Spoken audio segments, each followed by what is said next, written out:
তো দেখুন আমাদের বডিটা 13 ইঞ্চি প্রয়োজন ছিল, তো আমি অফ ক্যামেরায় 13 ইঞ্চির মতো করে নিয়েছি। দেখুন এখন আমরা আর্ম হোলের জয়েনিং করব। আপনারা আর্ম হোলের জয়েনিং এর ক্ষেত্রে আপনাদের বডির যতটুকু ততটুকু নেওয়ার পরে আপনারা আর্ম হোলের জয়েনিং করবেন, ঠিক আছে? যদি 12 ইঞ্চি হয় তাহলে 12 ইঞ্চির পরে জয়েন করবেন, যদি 11 ইঞ্চি হয় তাহলে 11 ইঞ্চির পরে জয়েন করবেন। আপনারা আপনাদের প্রয়োজন মতো জয়েন করে নেবেন। তো আমি এখন আমার 13 ইঞ্চি যেহেতু আমার কাঙ্ক্ষিত লেন্থে আমি চলে এসেছি, তো দেখুন আমি এখন জয়েন করব। তো আমরা জয়েনিং এর স্কোয়ার নেকে জয়েনিং প্রসিডিউরটা জানি আমরা কিভাবে জয়েন করি। আমরা ফার্স্ট কর্নার, দেখুন এটা আমাদের স্টার্ট অ্যান্ড এন্ডিং পয়েন্ট ছিল, আমরা এখান থেকে শুরু এবং শেষ করি। তো এখানে আমি একটি স্টিচ মার্কার দিয়ে মার্ক করে নিয়েছি, নিয়ে দেখুন এটা তাহলে এটা আমাদের ফার্স্ট কর্নার। তো আমরা এখান থেকে এই পর্যন্ত কাজ করে যাব। ফার্স্ট কর্নার থেকে সেকেন্ড এটা আমাদের শোল্ডার, ঠিক আছে? তো শোল্ডারে কোনো কাজ করব না, আমরা এখান থেকে সরাসরি সেকেন্ড কর্নার জয়েন করব। দেখুন এটা আমাদের সেকেন্ড কর্নার। তো আমি ফার্স্ট কর্নারের সাথে সরাসরি সেকেন্ড কর্নার জয়েন করব, করে সেকেন্ড কর্নার থেকে আমরা কাজ করতে করতে থার্ড কর্নারে আসবো। থার্ড কর্নারের পর থেকে ফোর্থ কর্নার পর্যন্ত অংশটা আবার আমাদের শোল্ডার। তো আমরা এখানেও আর কোনো কাজ করব না, এখানেও কাজ না করে আমরা কি করব, এটা সরাসরি এইভাবে জয়েন করে দিব, ঠিক আছে? আমরা ফার্স্ট কর্নারের সাথে সেকেন্ড কর্নার এবং থার্ড কর্নারের সাথে ফোর্থ কর্নার জয়েন করব। তো আপনারা কত ইঞ্চি নিলে কত ইঞ্চিতে কোথায় কিভাবে জয়েনিং করবেন সেটা আমি দেখিয়ে দিচ্ছি। লক্ষ্য করুন আমাদের এই রটা হলো গিয়ে আমরা 5টা করে ডাবল ক্রুশ করতেছি 1 চেইনের উপরে, 4টা করে চেইন, আবার 5 চেইনের স্পেস একটি সিঙ্গেল ক্রুশ, আবার 4টা চেইন, আবার 5টা ডাবল ক্রুশ, একটা ডাবল ক্রুশের উপরে আবার 4টা চেইন করে সিঙ্গেল ক্রুশ করে 4টা চেইন করেছি। তো 4টা চেইনের পরে লক্ষ্য করুন আমাদের এখানে আমাদের আছে কয়টা, 5টা ডাবল ক্রুশ আছে। তার মানে হলো কি আমাদের নেক্সটে 5টা ডাবল ক্রুশ হবে। তো আমরা এখন যেহেতু এটা জয়েনিং করব, আমরা কি করব, আমাদের যে এই যে আমরা প্রথম যে একটা ডাবল ক্রুশ করেছিলাম না, দেখুন আমাদের এখানে 3টা ডাবল ক্রুশ না, একটা ডাবল ক্রুশ, একটা চেইন, একটা ডাবল ক্রুশ, একটা চেইন। আমি কি করব, এই যে মাঝখানে ডাবল ক্রুশটাতে আমি 1 এবং 1 একটা ডাবল ক্রুশ, আবারও একটি ডাবল ক্রুশ, 2টা ডাবল ক্রুশ করব, করে দেখুন অপর প্রান্তের, মানে এটা তো আমাদের একটা কর্নার, আমি ফার্স্ট কর্নার থেকে সেকেন্ড কর্নারে সরাসরি জয়েনিং করব। এটা যেহেতু আমাদের শোল্ডার, আমরা এটা স্কিপ করে দিব, তখন স্কিপ করে দিব। তো স্কিপ করার জন্য দেখুন আমি এই যেভাবে নিয়ে, আমাদের এখানে 5টা ডাবল ক্রুশ হওয়ার কথা, তো আমি এখানে যেহেতু 2টা ডাবল ক্রুশ করেছি, পরবর্তী 3টা ডাবল ক্রুশ আমি এই কর্নারের করব। দেখুন এখানেও এই কর্নারে একটা ডাবল ক্রুশ, একটা চেইন, একটা ডাবল ক্রুশ, একটা চেইন, একটা ডাবল ক্রুশ। তো আমি এই কর্নারে কি করব, পরবর্তী 3টা ডাবল ক্রুশ করে নিব, 1 2 3, 3টা ডাবল ক্রুশ করে নিলাম। দেখুন আমাদের এখানে কিন্তু 5টা ডাবল ক্রুশ হয়ে গিয়েছে। 5টা ডাবল ক্রুশ, 4টা চেইন, সিঙ্গেল ক্রুশ, 4টা চেইন, আবার 5টা ডাবল ক্রুশ, 4টা চেইন, 1 2 3 4, 4টা চেইন, এই যে 5 চেইনের স্পেস আছে এখানে একটি সিঙ্গেল ক্রুশ, আবারও 1 2 3 4, 4টা চেইন, 4টা চেইন করে আবারও আমাদের এই যে একটা ডাবল ক্রুশ আছে, একটা ডাবল ক্রুশ উপরে আবারও 5টা ডাবল ক্রুশ, 1 2 3 4 5, 5টা ডাবল ক্রুশ, আবারও 1 2 3 4, 4টা চেইন, আবারও 5 চেইনের স্পেসে সিঙ্গেল ক্রুশ। আমরা এখান থেকে এই পর্যন্ত যেভাবে করে এসেছি প্রত্যেক 3টা র কিন্তু রিপিট হচ্ছে। একবার 5টা ডাবল ক্রুশ, 4টা চেইনের র, পরবর্তীতে 3টা ডাবল ক্রুশ, 4টা চেইন সিঙ্গেল ক্রুশ, 4টা চেইন ডাবল ক্রুশ, আবারও 3টা, আবার 4টা চেইন সিঙ্গেল ক্রুশের র, এর পরেরটাতে একটা ডাবল ক্রুশ, 4টা চেইন সিঙ্গেল ক্রুশ, 5টা চেইন সিঙ্গেল ক্রুশ, 4টা চেইন, একটা ডাবল ক্রুশ, এইরকম। আর এই 3টা রয় কিন্তু আমরা প্রত্যেকবার রিপিট করতেছি, ঠিক আছে? তো আমি সেম ভাবে আমার এই যে থার্ড কর্নার পর্যন্ত কমপ্লিট করে নিচ্ছি।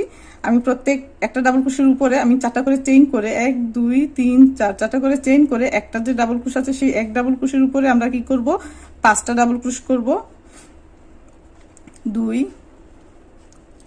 3 4 5, 5টা ডাবল ক্রুশ, আবারও 1 2 3 4, 4টা চেইন, আবারও যেখানে 5টা চেইন করেছিলাম আগের রয় সেই 5 চেইন স্পেস একটি সিঙ্গেল ক্রুশ, আবারও 4টা চেইন, আবারও একটা ডাবল ক্রোশ উপরে 5টা ডাবল ক্রোশ, আবারও 4টা চেইন, সিঙ্গেল ক্রোশ, 4টা চেইন, 5টা ডাবল ক্রোশ, এমন করে আমি আমার থার্ড র পর্যন্ত কমপ্লিট করে নিব। আমি কিন্তু আমাদের স্টার্টিং পয়েন্ট থেকে ফার্স্ট কর্নারে আসছি, ফার্স্ট কর্নার আর সেকেন্ড কর্নার সরাসরি জয়েন করে দিয়েছি।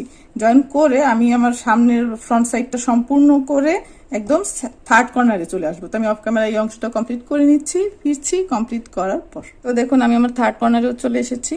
আমি লাস্ট 4টা চেইন করে আমি কি করব, আমরা যেহেতু এখানে 3টা ডাবল ক্রোশ করেছিলাম, অপোজিট কর্নারে 2টা ডাবল ক্রোশ করেছি, তো এর জন্য আমি কি করব, প্রথমে 3টাই ডাবল ক্রোশ করব, পরবর্তীটাতে আমরা 2টা ডাবল ক্রোশ করব, যাতে ফ্রন্টে দুই দিকে 3টা করে ডাবল ক্রোশ থাকে এবং ব্যাক সাইডে আমাদের 2টা করে ডাবল ক্রোশ থাকে। ঠিক আছে, এর জন্য আমরা এই কাজটা করব। দেখুন আমি 3টা ডাবল ক্রোশ করে নিয়েছি।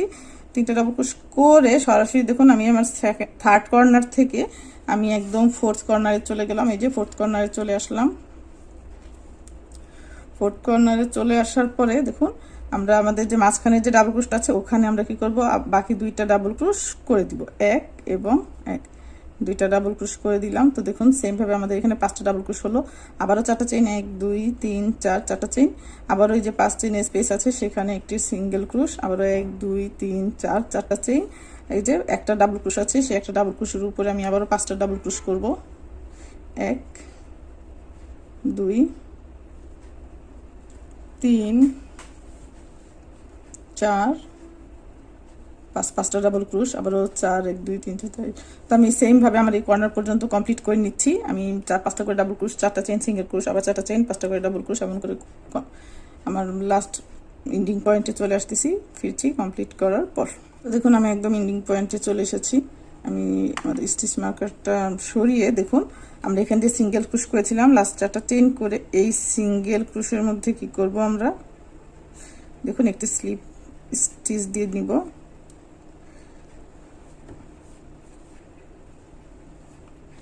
স্লিপ স্টিচ দিয়ে আমরা দেখুন আমাদের এর পরের রটা হওয়ার কথা কি, 4টা চেইন, প্রথম 3টাতে 3টা ডাবল ক্রোশ। তো আমি 4টা চেইন করার জন্য প্রথমে সিঙ্গেল ক্রোশের একটা চেইন করে নিব, করে আবার 4টা চেইন করব, 1 2 3 4, 4টা চেইন করে আমরা যেখানে 5টা ডাবল ক্রোশ করেছি, প্রথম ডাবল ক্রোশেতে একটি ডাবল ক্রোশ, দ্বিতীয় ডাবল ক্রোশেতে একটি ডাবল ক্রোশ, 3 নাম্বার ডাবল ক্রোশেতে একটি ডাবল ক্রোশ করে 1 2 3 4, 4টা চেইন করে ওই 3 নাম্বার ডাবল ক্রোশেতে একটা সিঙ্গেল ক্রোশ, আবারও 4টা চেইন, 1 2 3 4, 4টা চেইন করে সেই একই স্টিচে মানে ওই 3 নাম্বার স্টিচে আবারও একটি ডাবল ক্রোশ। আমরা কিন্তু 3 নাম্বার স্টিচে বা 3 নাম্বার ডাবল ক্রোশেতে কি কি কাজ করলাম, প্রথমে একটা ডাবল ক্রোশ দিলাম, 4টা চেইন করে সিঙ্গেল ক্রোশ দিলাম, আবার 4টা চেইন করে একটা ডাবল ক্রোশ দিলাম আমাদের মাঝখানের 3 নাম্বার স্টিচে। ঠিক আছে, পরবর্তী 2টা স্টিচে আমি আবারও 2টি ডাবল ক্রোশ করে দিব, 1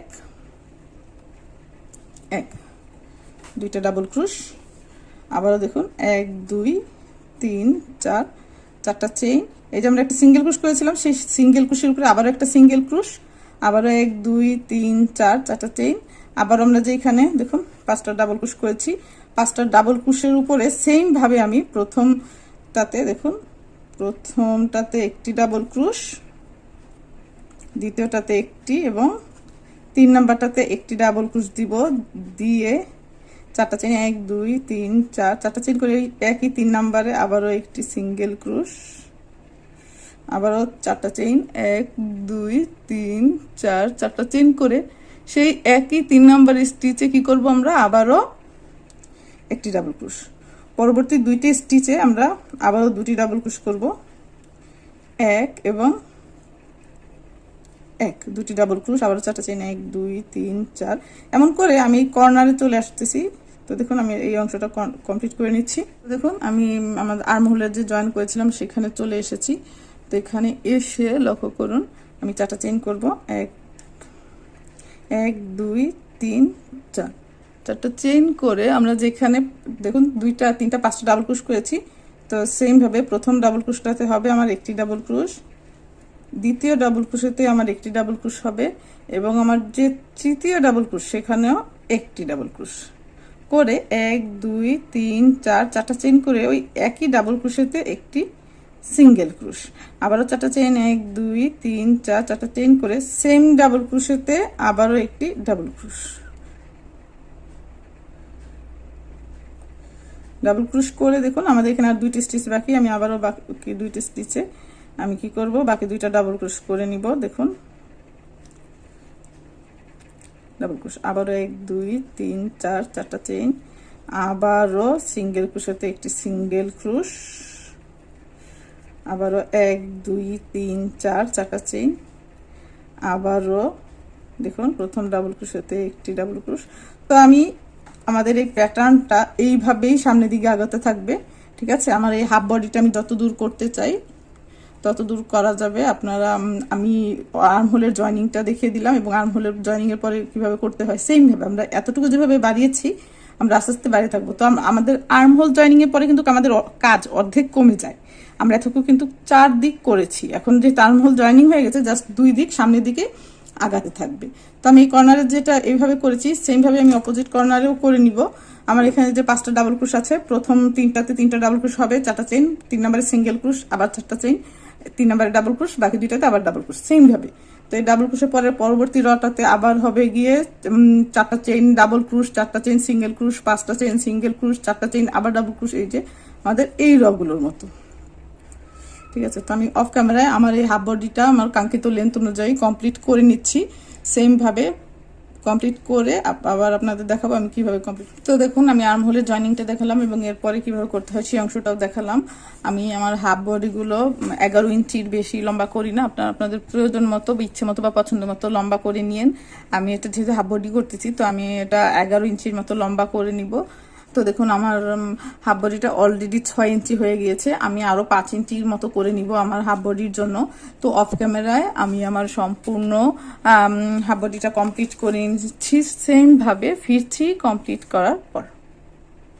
বডিটি কমপ্লিট হয়ে গিয়েছে, আমি আমার কাঙ্ক্ষিত লেন্থ অনুযায়ী করে নিয়েছি। আপনারা আপনাদের প্রয়োজন মতো বা পছন্দ মতো লেন্থ নিয়ে নিয়েন। আমার এই বডিটা আমি 13 ইঞ্চির মতো নিয়ে নিচ্ছি। আমার এই বডিটা আমি 13 ইঞ্চির মতো নিয়েছি এবং লং নিয়েছি এটার আমি প্রায় 11 ইঞ্চি, কিন্তু ঠিকঠাক মতো ধরলে এটা প্রায় 11.5 12 কাছাকাছি চলে যায় বডিটা, কারণ এটার স্টিচের অনুযায়ী স্টিচটা যেরকম সে অনুযায়ী দেখা যাচ্ছে যে এটা একটু বেশি ফ্লেক্সিবল হয়েছে। দেখুন আমি নর্মালে রেখে মাপলে 11 ইঞ্চি হয় এবং যদি একটু ঠিকঠাক মতো টেনে ধরি দেখুন এটা কিন্তু টানলে একটু বেশি বেড়ে যাচ্ছে এই প্যাটার্নটা। তো যেহেতু আমি এটা হাফ বডি করেছি, ভেতরে আমি ইনার ইউজ করব, কারণ এটা যেহেতু ভেতরে অনেক ফাঁক। ইনফ্যাক্ট আমি আমার মেয়ের ইদানিং সবগুলো হাফ বডিতে আমি ওর ইনার ইউজ করতেছি। তো ইনার ইউজ করলে দেখা গেছে যে এটা সেট হয়ে থাকবে, বাড়বে না কমবে না। তো আপনারা আপনাদের সুবিধা মতো প্রয়োজন মতো বা পছন্দ মতো আপনারা আপনাদের লেন্থ নিয়ে নিন, ঠিক আছে। তো আশা করি আমার এই ভিডিওটা আপনাদের ভালো লেগেছে। যদি আমার এই ভিডিওটা আপনাদের ভালো লেগে থাকে তাহলে অবশ্যই আমার চ্যানেলটা সাবস্ক্রাইব করে বেল বাটনে ক্লিক করে দিবেন, যাতে পরবর্তী ভিডিও নোটিফিকেশনগুলো খুব দ্রুতই আপনাদের কাছে পৌঁছে যায়। আর সেই পর্যন্ত আপনারা ভালো থাকবেন, সুস্থ থাকবেন, আমার জন্য দোয়া করবেন যাতে আমি এরকম সুন্দর সুন্দর ভিডিও টিউটোরিয়াল নিয়ে আপনাদের সামনে হাজির হতে পারি। আল্লাহ হাফেজ, খোদা হাফেজ, আসসালামু আলাইকুম।